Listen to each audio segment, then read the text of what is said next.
Hello everyone, welcome to Krishi Valley YouTube channel.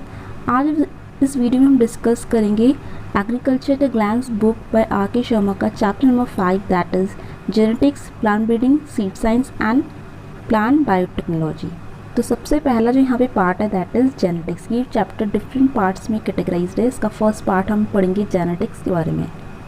तो ये जो पूरा चैप्टर है इसमें हमको बेसिकली जो पढ़ना है कुछ इंपॉर्टेंट जो जेनेटिक्स से रिलेटेड टर्म्स होते हैं वो पढ़ने हैं, थ्योरीज देखनी है, वो किस साइंटिस्ट ने दी थी, डिस्कवरी किस साइंटिस्ट ने करी थी, और जो शब्द है वो किस साइंटिस्ट ने कॉइन करा था, ये सब हमको पढ़ना होगा, याद रखना होगा।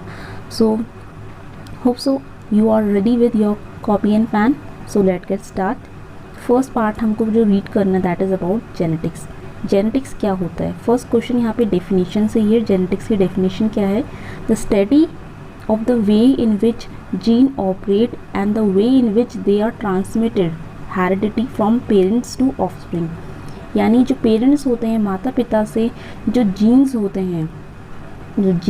हैं वो अपने पेरेंट्स से जब ऑफस्प्रिंग्स में यानी कि बच्चों में जब चले जाते हैं, ट्रांसमिट हो जाते हैं, दैट इज़ कॉल्ड जेनेटिक्स। यानी सिंपली क्या होता है, जब पेरेंट्स से ऑफस्प्रिंग में जीन का ट्रांसफ़र होता है that process known as heredity, और इस हेरिडिटी की स्टडी को ही हम क्या बोलते हैं? जेनेटिक्स बोलते हैं। Next question, who coin the term genetics? ये शब्द दिया किसने सबसे पहली बार? तो इम्पोर्टेंट है साइंटिस्ट का नाम और साल भी इम्पोर्टेंट है। जेनेटिक्स शब्द दिया था साइंटिस्ट है बेटसन इन द ईयर 1905। तो जेनेटिक्स यहाँ पे क्या होता है इसकी डेफिनेशन क्लियर हो गई। फिर उसके बाद ये शब्द किसने दिया था? बेटसन ने शब्द दिया था, that is okay. Next question है the father of modern genetics. तो फादर ऑफ मॉडर्न जेनेटिक्स सबको पता है जॉर्ज मेंडल हैं, ठीक है, जॉर्ज जॉन मेंडल। ये हमने क्लास 10th में भी पढ़ा था बायोलॉजी में। जो जॉर्ज मेंडल थे उन्होंने अपना एक्सपेरिमेंट लगाया था मटर में, जो गार्डन पी होती है उसमें अपना एक्सपेरिमेंट कंडक्ट करा था। उसके बाद उनको modern father of modern genetics नाम दिया गया, क्योंकि ये सबसे पहले साइंटिस्ट रहे हैं जिन्होंने जेनेटिक्स के ऊपर कोई डिस्कवरी या कोई रिसर्च वर्क स्टार्ट करा था। Next question, which is known as the functional unit of life that is called cell. तो जो सेल होती है, ठीक है, सेल जो होती है हमारी बेसिक फंडामेंटल यूनिट होती है, basic fundamental unit of life, ठीक है। तो सेल आपको पता है दो तरह के सेल होते हैं, plant cell and animal cell, ठीक है। Then next question, who discover the cell? Cell की खोज किसने की थी? That is Robert Hooke in the year 1665। ये वो साल था 1665 जब हमारे पास कोई वेल डेवलप्ड माइक्रोस्कोप भी नहीं था। उस टाइम पे रॉबर्ट हुक ने खुद का एक सेल्फ कंपोज माइक्रोस्कोप तैयार करा था और उस माइक्रोस्कोप की हेल्प से सेल की डिस्कवरी करी थी। फर्स्ट टाइम इन्होंने जो सेल की डिस्कवरी करी थी वो सेल जो थे कॉर्क सेल लिए थे, इन्होंने कॉर्क सेल लिए थे और वहाँ से जो सेल उनको दिखाई दिए थे माइक्रोस्कोप में जब उन्होंने ऑब्जर्व करा था वो हनी कॉम लाइक का स्ट्रक्चर था। जैसे हनी कॉम का स्ट्रक्चर होता है जस्ट लाइक वैसा ही इनको स्ट्रक्चर दिखा था। और इन्होंने क्या बोला था कि डिफरेंट सेल जो होता है, सेल का मतलब होता है डिफरेंट कंपार्टमेंट, ठीक है, डिफरेंट कंपार्टमेंट इन्होंने बोला था कि सेल का मतलब होता है डिफरेंट कंपार्टमेंट्स। और इन्होंने जो सेल की खोज करी थी एक्चुअली में वो सेल जो थे कैसे थे? मरे हुए थे, डेड सेल्स थे वो। ये भी ध्यान रखना, रॉबर्ट हुक ने जिन सेल की खोज करी थी वो डेड सेल्स थे। Next question, cell theory was given by. तो सेल थ्योरी दो साइंटिस्ट ने मिलकर दी थी, शील्डन एंड श्वान ने, ठीक है। शील्डन श्वान ने इन द ईयर 1939 में सेल थ्योरी को दिया था। सेल थ्योरी क्या होती है? जिसमें ये बोला गया था कि सेल जो होता है वो अपने प्री एग्जिस्टिंग सेल से ही फॉर्म होता है, यानी एक सेल पहले ऑलरेडी एग्जिस्ट होगा, वही सेल डिवाइड करके नए सेल्स का फॉर्मेशन करता है, that is called cell theory, जो कि शील्डन श्वान ने 1939 में दी थी। Next question, which is known as physical basis of life. तो फिजिकल बेसिस जो कहा जाता है that is called protoplasm. Remember this, physical basis is called protoplasm.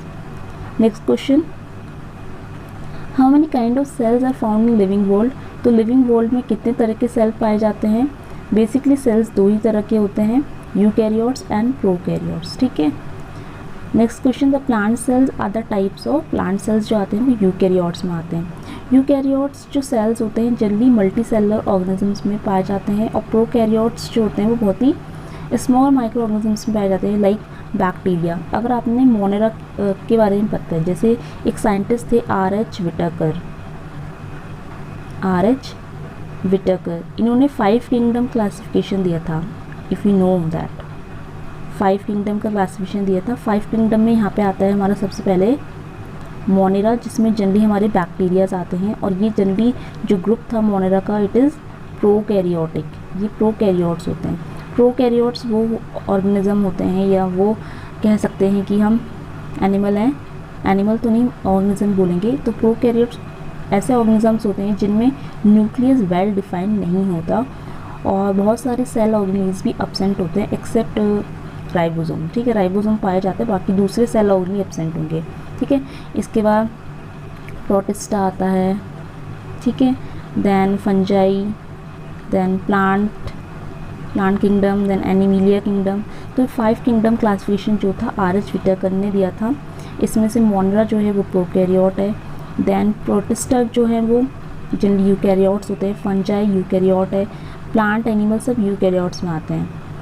तो नेक्स्ट क्वेश्चन यहाँ पे था कि प्लांट सेल किस टाइप के अंदर आते हैं, that is eukaryote. Next question, which cell organelle is found in both prokaryote and eukaryote.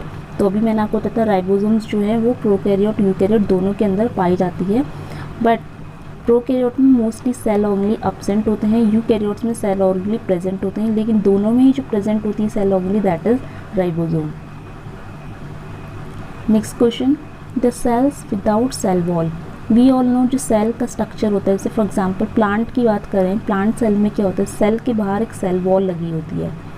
ठीक है, तो सेल में अगर सेल वॉल नहीं होगी तो हम क्या बोलेंगे, the cell without cell wall. बिना सेल वॉल का जो सेल होता है that is called protoplast. Next question, controlling centre of cell.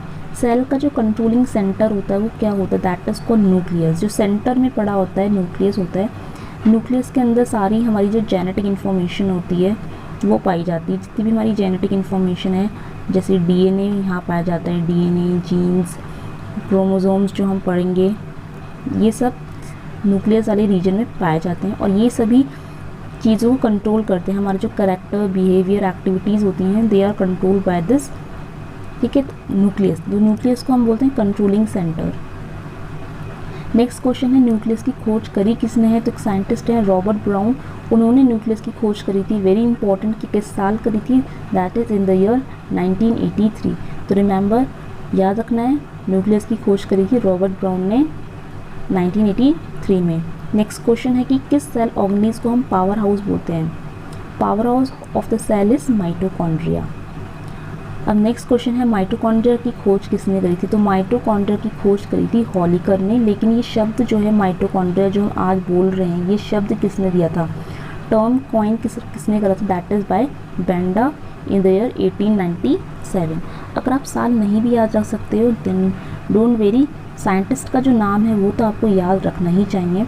देखो, हमने माइटोकॉन्ड्रिया के बारे में क्या पढ़ा है कि mitochondria power house of the cell होता है। पावर हाउस इसको क्यों बोलते हैं, बिकॉज हम लिविंग ऑर्गेनिजम्स को जो एनर्जी चाहिए होती है, पावर चाहिए होती है, वो आती है ATP से, और ATP का बनने का जो प्रोसेस होता है वो माइटोकॉन्ड्रिया के अंदर होता है। That is why mitochondria referred as power house of the cell. खोज करी थी हॉलिकर ने, और शब्द जो दिया है माइटोकॉन्ड्रिया ही दिया था बेंडा ने। Next question, the term endoplasmic reticulum coin by ER, short में बोल देते हैं ER, इंडोप्लाज्मिक रेटिकुलम। ठीक है, किसने दिया था शब्द, ये शब्द दिया था पोर्टर ने 1948 में, भारत की आज़ादी के जस्ट एक साल बाद ही दे दिया था। पोर्टर ने इंडोप्लाज्मिक रेटिकुलम शब्द दिया था। इंडोप्लाज्मिक रेटिकुलम भी जो होते हैं दो टाइप्स के होते हैं, स्मूथ होते हैं, रफ होते हैं, ये भी आगे पढ़ेंगे। नेक्स्ट क्वेश्चन लेते हैं, which organelle of the cell is known as engine of the cell. ठीक है, अभी हमने पढ़ा था, ऊपर हमने देखा था कि power house of the cell किसको कहा गया है, power house of the cell is mitochondria, जबकि इंजन ऑफ द सेल किसको कहा गया है, engine of the cell is ribosome. Ribosome को इंजन ऑफ द सेल क्यों कहा गया है, बिकॉज राइबोसोम्स क्या करते हैं, they ultimately meant for the synthesis of protein. ये प्रोटीन की सिंथेसिस के लिए रिस्पॉन्सिबल होते हैं। राइबोसोम क्या करते हैं, प्रोटीन की सिंथेसिस के लिए रिस्पॉन्सिबल होते हैं, और प्रोटीन ही हमारे क्या करता है, बॉडी की बिल्डअप करता है। हमारी पूरी जो बॉडी बनी है वो it is made by protein. ठीक है, तो प्रोटीन एक तरह का इंजन का काम करता है, हमारे शरीर को चलाने का काम करते हैं। तो that is why ribosome is referred as engine of the cell. Next question, the rough endoplasmic reticulum associated with, अभी हमने देखा जो ER होता है इंडोप्लाज्मिक रेटिकुलम, अभी हमने देखा था कि इंडोप्लाज्मिक रेटिकुलम शब्द दिया था पोर्टर ने 1948 में, पोर्टर ने दिया था। इंडोप्लाज्मिक रेटिकुलम दो तरह के होते हैं, स्मूथ एंड रफ। रफ वाले को शॉर्ट में बोलते हैं RER। रफ इंडोप्लाज्मिक रेटिकुलम में बेसिकली क्या पाए जाते हैं, जो रफ होते हैं दैट इज़ राइबोसोम, वो राइबोसोम पाए जाते हैं, that is why it is they are rough in texture. दूसरी कैटेगरी होती है SER यानी स्मूथ इंडोप्लाज्मिक रेटिकुलम। ये स्मूथ होते हैं बिकॉज यहाँ पे लिपिड और फैट्स पाए जाते हैं, लिपिड्स या फिर फैट्स पाए जाते हैं, that is why they are smooth. Next question है the main site of protein synthesis. अभी हमने देखा कि इंजन ऑफ द सेल कहा गया है राइबोसोम को, प्रोटीन का निर्माण करते हैं, तो प्रोटीन की निर्माण जो करता है, सिंथेसिस करता है, that is ribosome. Next question 70 type of ribosomes किस में पाए जाते हैं, दैट इज़ इन माइटोकॉन्ड्रिया। ठीक है, माइटोकॉन्ड्रिया के पास खुद का राइबोसोम भी होता है, खुद का DNA भी होता है। ठीक है, तो राइबोसोम जो 70 होते हैं वो माइटोकॉन्ड्रिया में पाए जाते हैं। नेक्स्ट क्वेश्चन है name the prokaryotic organism which does not contain mitochondria, जिसमें माइटोकॉन्ड्रिया नहीं होता, ऐसा प्रोकैरियोटिक ऑर्गेनिज्म सिर्फ हमारे पास है बैक्टीरिया। बैक्टीरिया किस किंगडम में आते हैं, bacteria comes under Monera kingdom of, ठीक है, जो RH विटाकर ने दिया था, Monera. Next question the term lysosome first used by, lysosome भी एक तरह की सेल ऑर्गेनेली होती है। ये जो शब्द है लाइसोसोम, ये किसने दिया था, ये दिया था डेव ने इन द ईयर 1955। ठीक है, इस बुक में बहुत सारे पॉइंट्स ऐसे होंगे जो आपको पहले से याद होंगे, पहले से आपको आते होंगे, लेकिन कुछ पॉइंट ऐसे हो सकते हैं जो आपको नहीं आते होंगे या फिर चांसेस है कि आप इनको भूल सकते हो। तो मेक श्योर कि आप अपनी एक नोटबुक में सेपरेटली उन्हीं पॉइंट्स को, स्पेसिफिकली उन्हीं पॉइंट्स को नोट डाउन करो। जैसे कि अभी हमने बहुत सारी चीज़ें पढ़ी हैं, जैसे सेल थ्योरी किसने दी थी, 2 साइंटिस्ट थे और साल याद रखना है। कुछ इंपॉर्टेंट टर्म्स हैं, जेनेटिक्स किसने दिया था, बेटसन ने दिया था। ठीक है, इंडोप्लाज्मिक रेटिकुलम पोर्टर ने दिया था, लाइसोसोम पढ़ रहे हैं जो कि डेव ने दिया है। तो इस तरह की जो छोटी छोटी पॉइंट्स होते हैं जो हम याद नहीं रख पाते या फिर हम चांसेस हैं कि हम जल्दी भूल जाएंगे, तो मेक श्योर कि आप उनको अच्छे से एक सेपरेट नोटबुक में नोट डाउन करो। नेक्स्ट क्वेश्चन है which organelle of the cell is known as suicidal bags of the cell. Suicidal bag किसको कहा जाता है, दैट इज़ लाइसोसोम, जो कि किसने दिया था, लाइसोसोम शब्द दिया था डेव ने इन द ईयर 1955 में। इनको सुसाइडल बैग क्यों कहा जाता है, बिकॉज जब कह सकते हैं सेल के अंदर जो लाइसोसोम्स होते हैं ये अपने आप को ही क्या कर देते हैं, खा लेते हैं, अपने आप को ही बर्न आउट कर देते हैं, that is why they are referred as suicidal bags. Next question the main function of the Golgi body is, Golgi body भी एक तरह की सेल ऑर्गेनेली होती है। इनका मेन काम क्या होता है, packaging and transport of food material. जो भी फूड मटेरियल होता है उसका पैकेजिंग और ट्रांसपोर्ट करने का काम जो होता है वो कौन करता है, वो करता है हमारा गोल्जी बॉडी। गोल्जी बॉडी इसको इसलिए कहा गया है बिकॉज एक साइंटिस्ट थे, इनका नाम ही गोल्जी था, उन्होंने इसको डिस्कवर करा था, दैट इज़ वाई इनका नाम गोल्जी है। गोल्जी बॉडी भी बोलते हैं या फिर गोल्जी एपरेटस भी बोलते हैं। Next question which organelle of the cell is known as dustbin of the cell. तो सेल में किस ऑर्गेनेली को डस्टबिन यानी कूड़ादान कहा गया है, दैट इज़ वैक्यूल। वैक्यूल इसलिए डस्टबिन होता है बिकॉज ये एक्ट करता है लाइक अ डस्टबिन, जैसे हम डस्टबिन में सारा कूड़ा करकट फेंक देते हैं, जस्ट लाइक सेल के अंदर जो भी वेस्ट प्रोडक्ट होता है वो सारा का सारा वेस्ट जो है वो वैक्यूल में एक्यूमुलेट होता रहता है, that is why vacuole is known as dustbin of the cell. Next question which organelle of the cell is non living. Cell organelle में कौन है जो नॉन लिविंग है, दैट इज सेल वॉल। और आपको पता होगा कि सेल वॉल कहाँ प्रेजेंट है, ये बेसिकली प्लांट्स में पाई जाती है। प्लांट सेल्स जो होते हैं उनमें पाई जाती है सेल वॉल, जबकि अगर हम अपनी बात करें एनिमल सेल की तो एनिमल सेल के अंदर सेल वॉल नहीं पाई जाती। नेक्स्ट क्वेश्चन है the material contain in vacuole. Vacuole के अंदर जो मटीरियल होता है that is called cell sap. Vacuoles को हम क्या कहते हैं, डस्टबिन ऑफ द सेल, याद रखना है। Next question a self replicating extra chromosomal genetic material found in plants. पेड़ों में एक जेनेटिक मटेरियल पाया जाता है जो कि क्या होता है, सेल्फ रेप्लिकेटिंग होता है, अपने आप से रेप्लिकेट कर सकता है, और ये एक्स्ट्रा क्रोमोसोमल जेनेटिक मटेरियल होता है। मतलब ऑलरेडी एक प्लांट के अंदर एक तो वो जेनेटिक मटेरियल होता है DNA, लेकिन इसके अलावा एक एक्स्ट्रा होता है, एक्स्ट्रा माने फालतू में पड़ा होता है एक्स्ट्रा, ठीक है, जो अपने आप से सेल्फ रेप्लिकेट कर पाता है। उस जेनेटिक मटेरियल को क्या कहा जाता है, that is called plastids. Okay, remember this. Plants में पाया जाता है प्लास्टिड। प्लास्टिड एक तरह का self replicating extra chromosomal genetic material होता है। नेक्स्ट क्वेश्चन है प्लास्टिड्स को इंट्रोड्यूस किसने करा था? तो प्लास्टिड को जिस साइंटिस्ट ने इंट्रोड्यूस करा था उनका नाम है Lederberg. Remember this, Lederberg. Plastid was introduce by Lederberg. Next question, which organelle of the cell are found only in plants? कौन कौन से सेल ऑर्गेनली सिर्फ प्लांट्स में पाए जाते हैं? दो ही होते हैं, plastid and spherosome. Remember that, plastid और स्फीरोसोम ये सिर्फ प्लांट्स में पाए जाते हैं, एनिमल्स के अंदर नहीं देखने को मिलेंगे। किसी भी एनिमल सेल के अंदर प्लास्टिड और स्फीरोसोम एब्सेंट होंगे, लेकिन प्लांट में पाए जाते हैं और ये ओनली इन प्लांट, सिर्फ केवल प्लांट में ही देखने को मिलेंगे प्लास्टिड और स्फीरोसोम। प्लास्टिड की भी डिफरेंट टाइप्स होते हैं, अभी आगे देखते हैं। नेक्स्ट क्वेश्चन है इसी से related, which plastid of the cell responsible photosynthesis in plant? Plants के अंदर जो फोटोसिंथेसिस होती है वो किस प्लास्टिड के कारण हो पाती है? We all know that is called chloroplast. Next question, which plastid of cell responsible for the colour in plant? Plants में जो डिफरेंट कलर्स आते हैं, कुछ प्लांट्स अलग अलग कलर के हमको देखने को मिलते हैं, तो वो कलर डेवलपमेंट जो हो पाता है that is due to a type of a plastid, और उसको हम बोलते हैं क्रोमोप्लास्टिड, क्रोमोप्लास्ट। ठीक है, एक होता है क्लोरोप्लास्ट, क्लोरोप्लास्ट जिसमें क्लोरोफिल पाया जाता है, जिसमें क्या पाया जाता है? क्लोरोफिल पाया जाता है, दैट इज़ वाई इसको नाम है क्लोरोप्लास्ट। और जो डिफरेंट कलर्स के लिए रिस्पॉन्सिबल होता है वो होता है क्रोमोप्लास्ट। नेक्स्ट क्वेश्चन है, which plastid of the cell responsible for the storage of starch fat in the plants? पेड़ों के अंदर जितना भी स्टार्च और फैट का स्टोरेज होता है वो कौन से प्लास्टिड के अंदर होता है? तो वो होता है ल्यूकोप्लास्ट। ल्यूकोप्लास्ट इसलिए बोलते हैं, ल्यूको माने होता है वाइट कलर, ये सफ़ेद रंग के होते हैं, दैट इज़ वाई इनका नाम होता है ल्यूकोप्लास्ट। ल्यूको माने होता है वाइट, और बेसिकली यहाँ इनका फंक्शन क्या होता है? Leucoplast mainly store the starch and fat in the plant. Next question है, name the leucoplast function as a storage of oil. Oil को स्टोर करने का काम जो करता है दैट इज लिपोप्लास्ट। ठीक है, स्टार्च और फैट के लिए होता है ल्यूकोप्लास्ट और सिर्फ ऑयल के लिए होता है लिपोप्लास्ट। ठीक है, lipo. Next question, thread like bodies that carry gene. धागे जैसे, ठीक है, थ्रेड माने धागा, धागे की तरह कुछ बॉडीज़ होती हैं जिनमें जीन्स पाए जाते हैं, उनको हम बोलते हैं क्रोमोसोम्स। ठीक है, ये आपने स्ट्रक्चर देखा होगा क्रोमोसोम का। ठीक है, धागे जैसे निकले होते हैं और इन पे क्या पाए जाते हैं? जीन्स पाए जाते हैं, that is chromosome.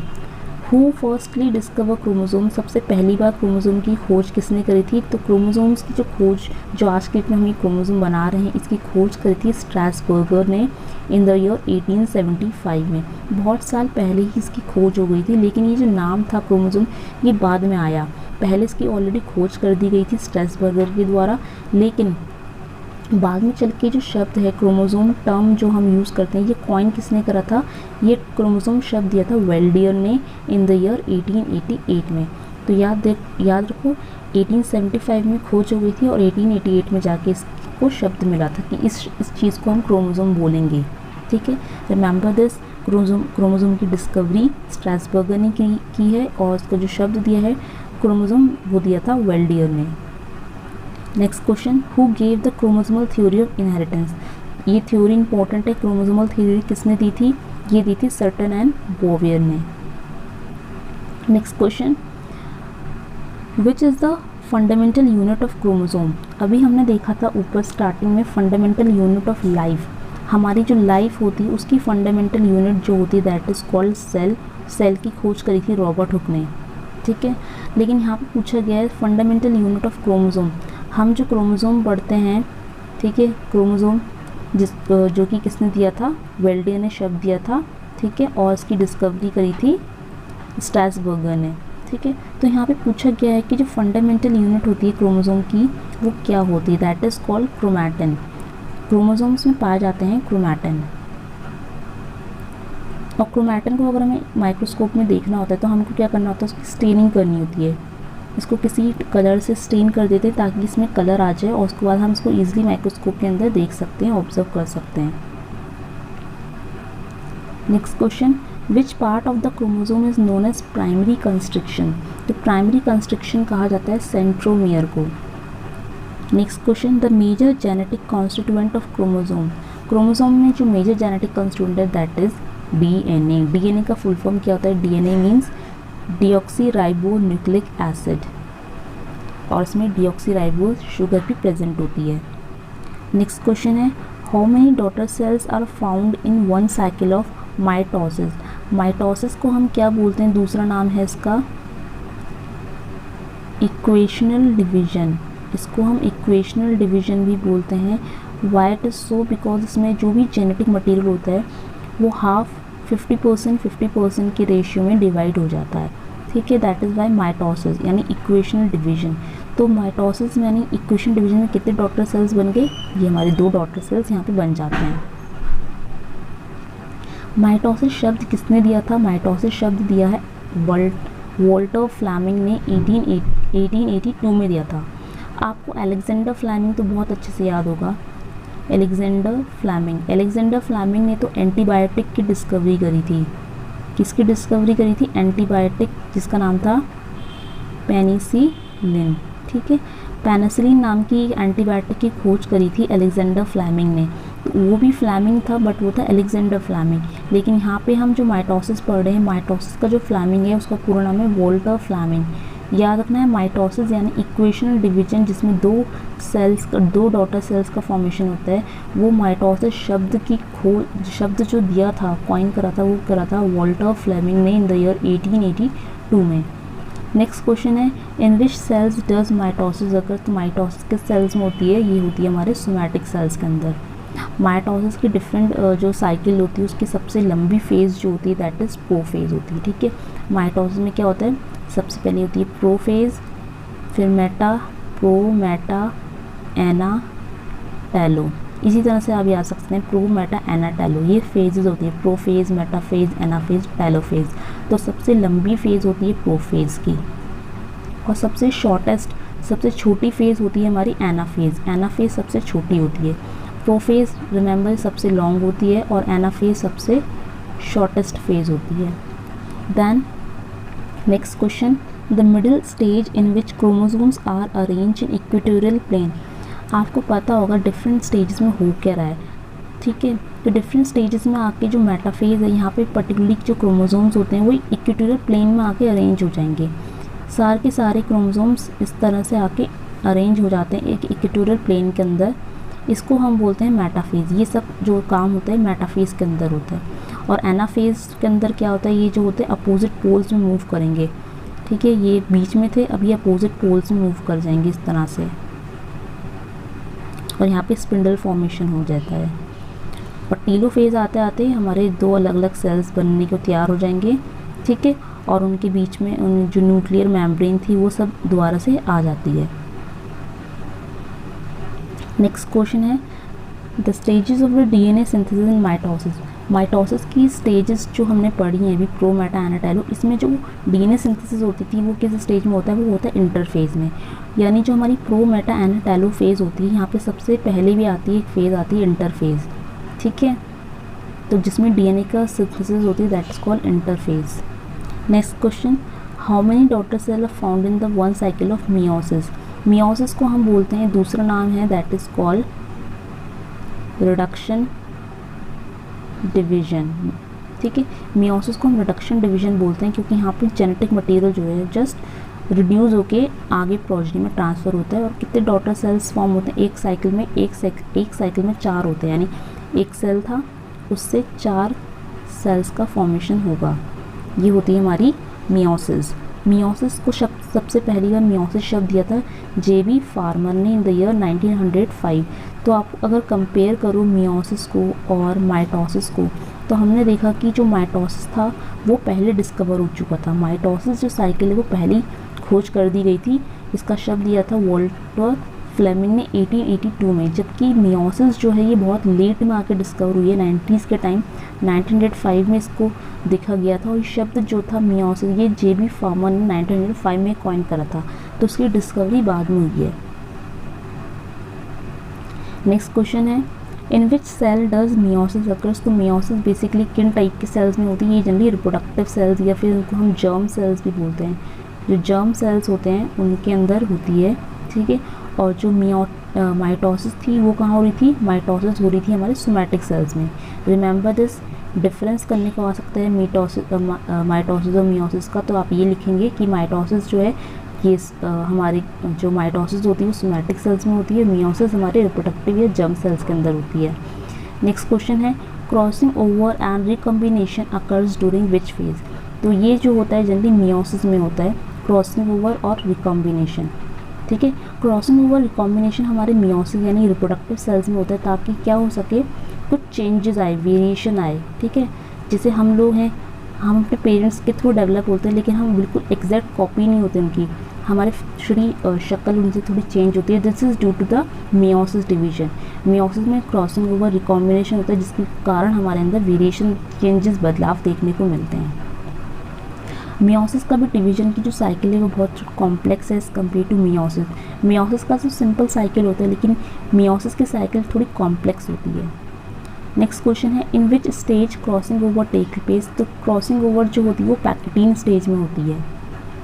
Then next है कैज़मेटा अकर एट। कैज़मेटा का जो फॉर्मेशन होता है वो डिप्लोटीन में होता है। ठीक है, तो यहाँ पे मियोसिस 1 और मियोसिस 2 चलते हैं, जिसमें डिफरेंट स्टेजेस होती हैं, पैकेटीन, डिप्लोटीन, ठीक है, जाइगोटीन। तो यहाँ पे जो क्रॉसिंग ओवर होती है वो पैकेटीन में होती है, और जो कैज़मेटा फॉर्मेशन होता है वो डिप्लोटीन स्टेज में होता है। नेक्स्ट क्वेश्चन है spindle formation take place.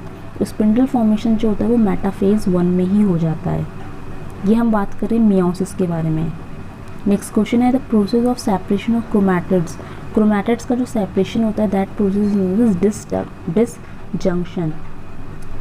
Next question Mendel born. ये क्वेश्चन इंपॉर्टेंट नहीं है, एग्जाम में तो ऐसा नहीं पूछा जा रहा है कोई साइंटिस्ट का बर्थडे बताओ किस दिन पैदा हुआ है। वेल आप देख सकते हैं 22 जुलाई 1822 में हुआ था, बट ये क्वेश्चन इंपॉर्टेंट नहीं है।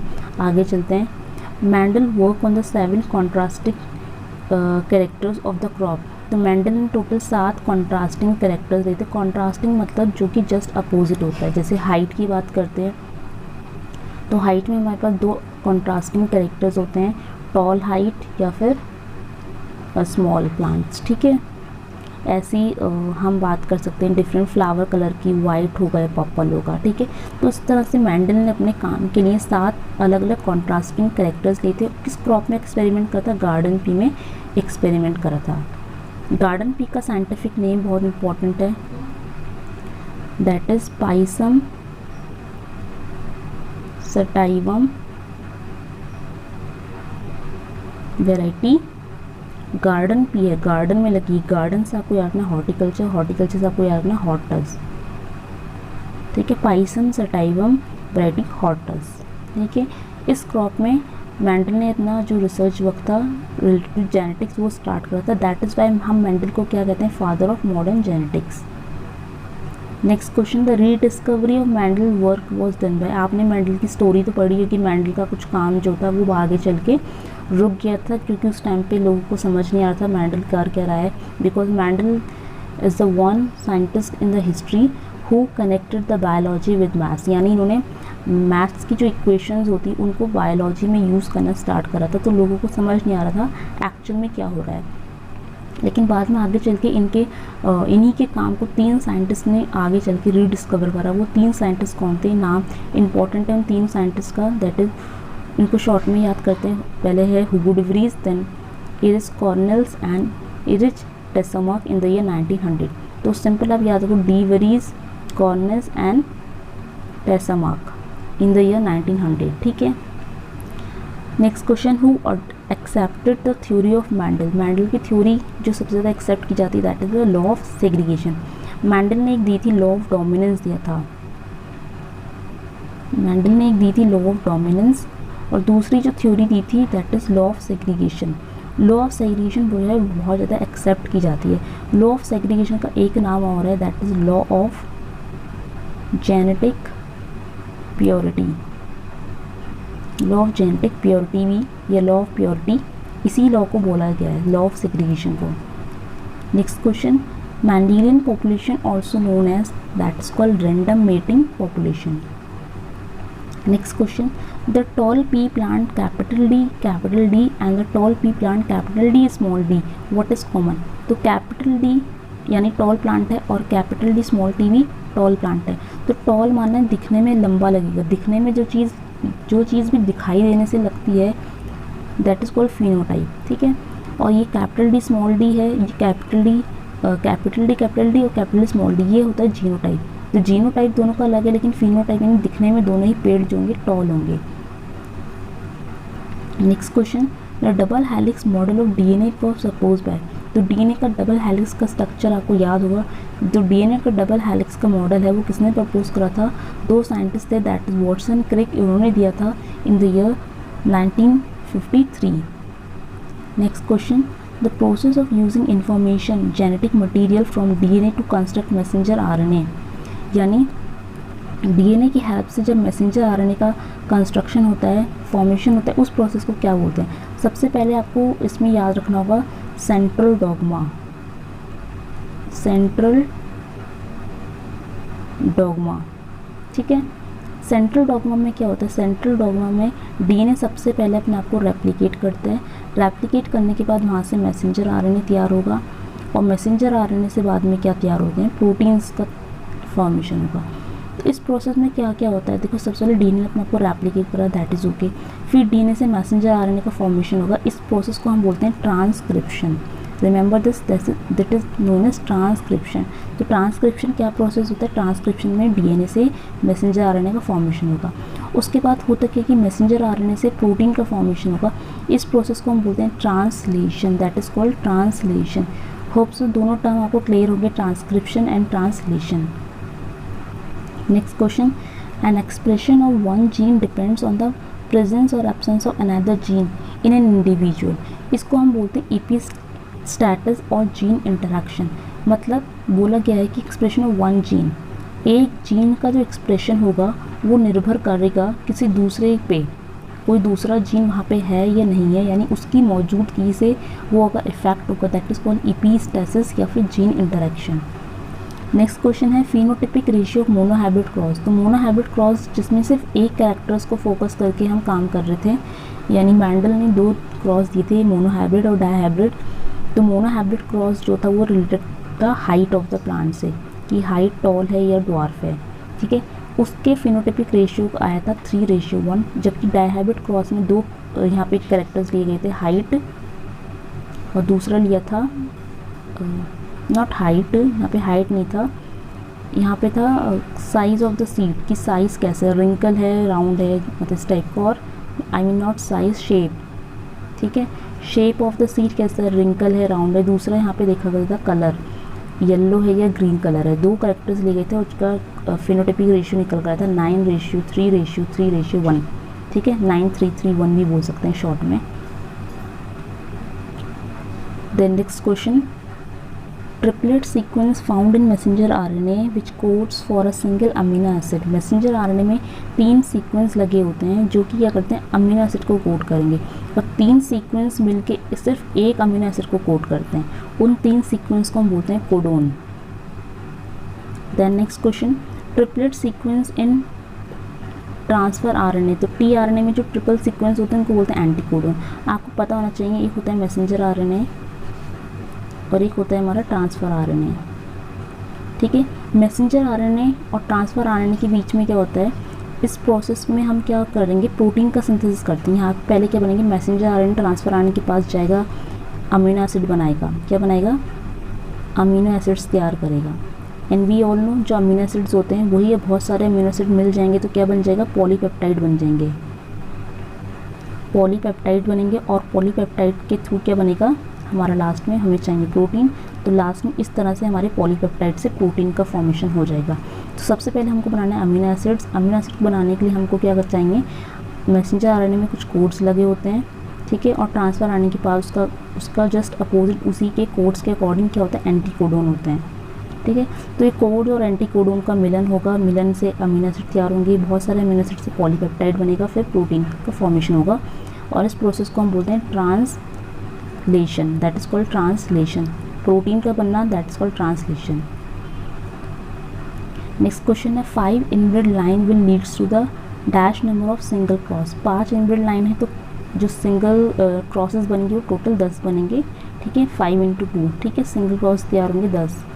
नेक्स्ट क्वेश्चन इंपॉर्टेंट है, the term genomics coin by. Genomics शब्द जो है वो दिया था थॉमस रॉड्रिक ने in the year 1986, Thomas Roderick, याद रखना है जीनोमिक्स में, ठीक है। बहुत सारे टर्म्स जो हैं थोड़े कंफ्यूजिंग हो सकते हैं, जैसे अभी हमने एक जेनेटिक्स भी पढ़ा था ऊपर। जेनेटिक्स शब्द किसने दिया था? जो जेनेटिक्स दिया था वो दिया था बेटसन ने दिया था, ठीक है। जेनेटिक्स दिया था बेटसन ने और जीनोमिक्स दिया है थॉमस रॉड्रिक ने। Next question, who develop the concept of pangenesis? Pangenesis का कॉन्सेप्ट दिया था डार्विन ने। Next question, theory of evolution through natural selection was given by? तो थ्योरी ऑफ नेचुरल सिलेक्शन में क्या होता है कि जिसमें जो नेचर होता है वो इंडिविजुअल ऑर्गेनिज्म को सेलेक्ट करेगा कि वो आगे रहेगा, जिंदा रहेगी, इसकी पॉपुलेशन नहीं रहेगी। That is called theory of evolution through natural selection. ये दी थी चार्ल्स डार्विन और दो साइंटिस्ट थी। चार्ल्स डार्विन सबको याद रहता है, दूसरा साइंटिस्ट ने AR वैलेस, ठीक है। तो डार्विन और वैलेस ने दी थी 1858 में। Next question, who develop the theory of acquire character? Acquired character की जो थ्योरी थी वो दी थी लैमार्क ने। तो इंपॉर्टेंट है थ्योरीज, इंपॉर्टेंट है कौन सी थ्योरी किसने दी थी, ठीक है। तो याद रखना है एक्वायर्ड करेक्टर की जो थ्योरी थी वो लैमार्क ने दी है। नेक्स्ट क्वेश्चन है, chromosomal theory of heredity was propose by? ठीक है, तो क्रोमोसोमल थ्योरी ऑफ